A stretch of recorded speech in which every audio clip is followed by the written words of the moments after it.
S'il vous plaît, s'il vous plaît, s'il vous plaît, s'il vous plaît. Allez-y, honorable. Merci, Monsieur le Président, Monsieur le ministre de la Justice, Monsieur le ministre chargé des relations avec les institutions, mes chers collègues.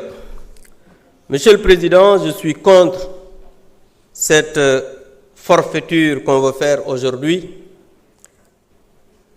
parce que, Monsieur le Président, d'abord,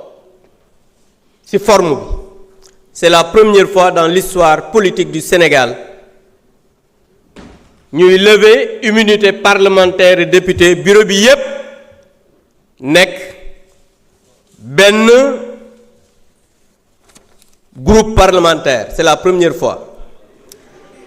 S'il vous plaît, tout le bureau, lors de la levée de l'immunité parlementaire de Ousmane Sonko, le bureau, le premier vice-président, c'est votre actuel ministre de l'Éducation nationale, Guirassy. Et je vous rappelle, monsieur le garde des Sceaux, je parle sous votre direction parce que on a dit qu'il n'y a jamais eu de dossier dans une procédure de levée d'immunité parlementaire. C'est totalement faux. Vous êtes un magistrat, vous savez qu'à chaque fois qu'il y a une demande, c'est motivé. Lors de la levée de l'immunité parlementaire de Ousmane Sonko, on nous a donné 15 documents. 15, je dis bien 15 et je vais vous les lire. La presse, après, je pourrais mettre à votre disposition le document.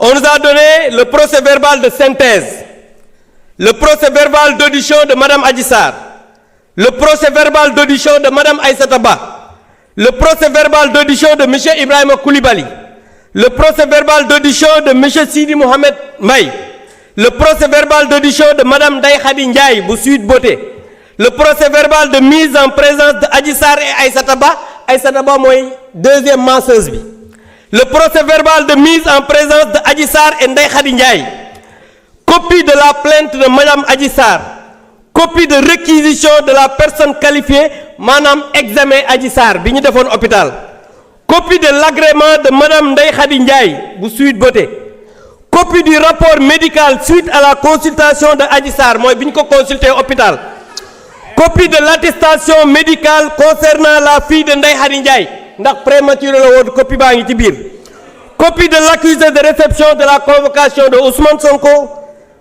15e document, copie du courrier collectif des avocats de Ousmane Sonko.